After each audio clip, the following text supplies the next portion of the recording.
all the data suggests that whatever you measure, which is a form of paying attention,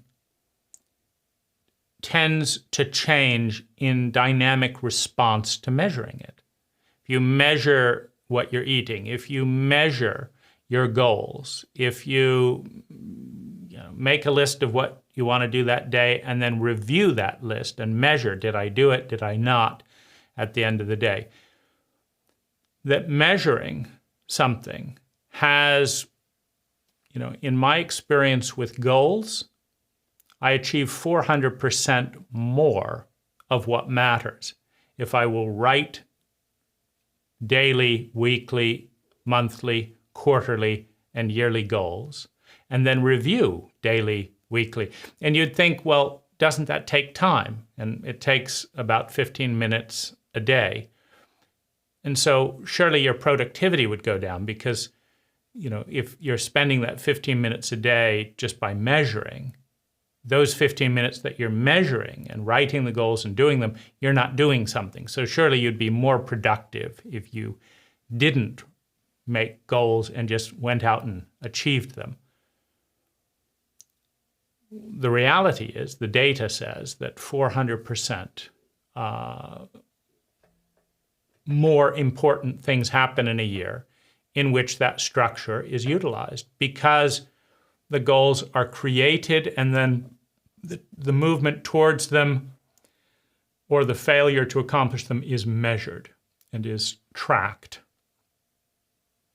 The same is true in relationships. When I ask a partner, how you doing? She usually says, fine.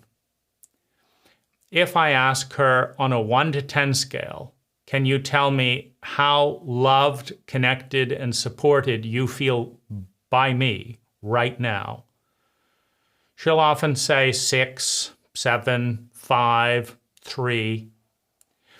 If I then say, what would we have to do differently for you to get above a 7, maybe an 8, 9? Let's aim for a 9. How would you choreograph our interaction in such a way that would produce a 9 out of 10 state of sustainable well-being? Well, there's a gap then. There's a starting 5 number, 3 number, and then we're trying to get 60% improvement. And then if she says, well, maybe you could do this or we could do this, and we do that, and I check in again, what's the number? And we work on it till it's up to a 9.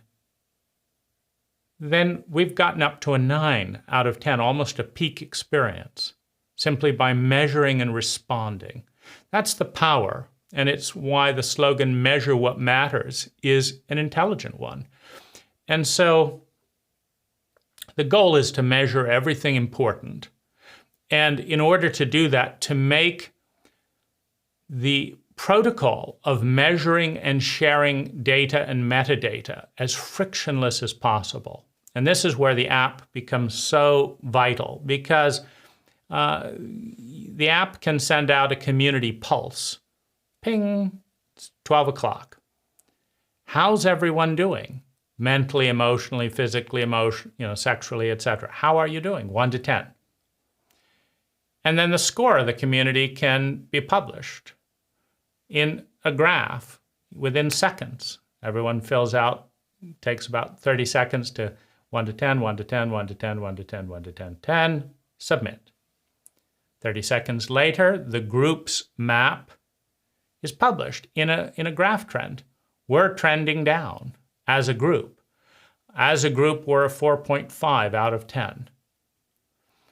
Well, if the number's trending down and it's not self-correcting just with data, then people can start making proposals because the purpose of a 10X community is to consciously engage in such a way that leads to a 10X quality of life.